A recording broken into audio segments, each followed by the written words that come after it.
Hello champions, कैसे हैं आप लोग। आज हम करने जा रहे हैं क्लास 8 साइंस का chapter 3 coal and petroleum.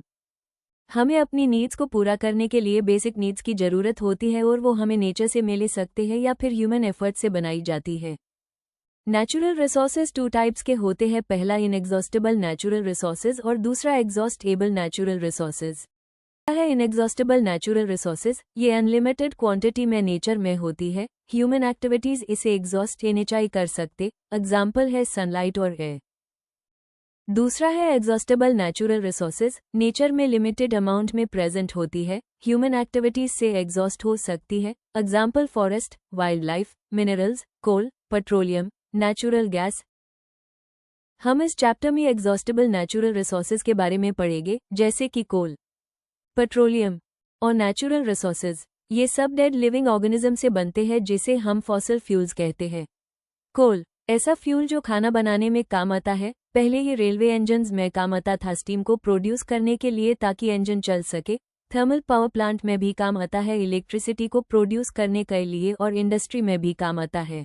Coal formation की कहानी 300 मिलियन साल पहले अर्थ पर घने जंगल हुआ करते थे, लो लाइनिंग वेटलैंड एरियाज के पास। जब भी अर्थक्वेक या फिर नेचुरल डिजास्टर आता तो इसके कारण पेड़ पौधे सॉइल में धंस जाते और ओवर एंड ओवर ईयर के बाद उनके ऊपर और सॉइल डिपॉजिट होने लगता और फिर उनके ऊपर कंप्रेशन लगता और हाई प्रेशर और हाई टेम्परेचर हो जाता। सॉइल में अनएरोबिक बैक्टीरिया प्रेजेंट होते हैं जो सॉइल में से हाइड्रोजन और ऑक्सीजन हटा देते लेकिन कार्बन नहीं हटाते, जिस वजह से कार्बन पर हाई प्रेशर और टेम्परेचर लगा और प्लांट को कोल में कन्वर्ट कर दिया।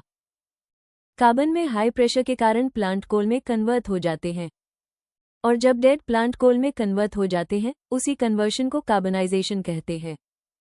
इसीलिए कोल को फॉसिल फ्यूल भी कहते हैं। जब कोल एयर में बर्न होता है तो वो mainly carbon dioxide gas produce करता है। कोल को इंडस्ट्री में प्रोसेस करते हैं जिससे कोक, कोल टा और कोल गैस मिलती है। पहला है कोक, ये टफ, पोरस, ब्लैक सब्सटेंस होता है और कार्बन की प्योर फॉर्म होती है। स्टील के मैन्युफैक्चर और काफ़ी सारे मेटल्स के एक्सट्रैक्शन के लिए भी यूज़ करा जाता है। दूसरा है कोल तार, ये ब्लैक थिक लिक्विड होता है और इसकी अनप्लेजेंट स्मेल होती है। 200 सब्सटेंसेस का मिक्सचर होता है। कोल तार का प्रोडक्ट काफ़ी सारे एवरीडे लाइफ में यूज़ होने वाले सब्सटेंसेस के मैन्युफैक्चरिंग में काम आता है और इंडस्ट्री में भी यूज़ होते हैं। नैप्थालीन बॉल्स मॉथ और अदर इंसेक्ट्स को रिपेल करने में यूज़ होती है। मॉथ इंसेक्ट होते हैं जिन्हें कीट कहते हैं और ये कोल तार से ऑब्टेन होते हैं। तीसरा है कोल गैस, जब कोल को कोक में बदला जाता है उसी दौरान ये ऑब्टेन होती है। इसे फ्यूल की तरह यूज करा जाता है काफ़ी इंडस्ट्री में जो कि कोल प्रोसेसिंग प्लांट के नज़दीक स्थित होती है। ये पॉइंट एनसीईआरटी में दिया गया है। इसमें कहा है कि कोल गैस को लंदन में 1810 में पहली बार स्ट्रीट लाइटिंग के लिए यूज करा गया था। स्ट्रीट लाइटिंग वो लाइट होती है जो गलियों या फिर सड़कों में लगाए जाते हैं और न्यूयॉर्क में लगभग 1820 में लगे। इसको लाइट के बजाय हीट के लिए यूज करा। पेट्रोलियम, नेचुरल रिसोर्सेज से पेट्रोल और डीजल ऑब्टेन होते हैं जिन्हें हम पेट्रोलियम कहते हैं। पेट्रोलियम 2 शब्दों से मिलकर बना है, पेट्रो मीन्स रॉक और ओलियम मीन्स ऑयल। इसको अंडर द अर्थ से माइन किया जाता है, रॉक्स के बीच में से। सी में जो लिविंग ऑर्गेनिज्म होते हैं उनसे फॉर्म होते हैं। जब सी के ऑर्गेनिज्म मर जाते हैं सी के बॉटम में सेटल्ड हो जाती है और उसके बाद सैंड और क्ले की एक लेयर से कवर हो जाती है।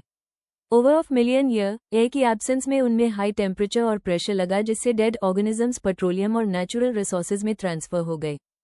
ये इंसियट में डायग्राम दे रखा है जिसमें बता रखा है कि petroleum under the earth rocks के बीच में बनती है।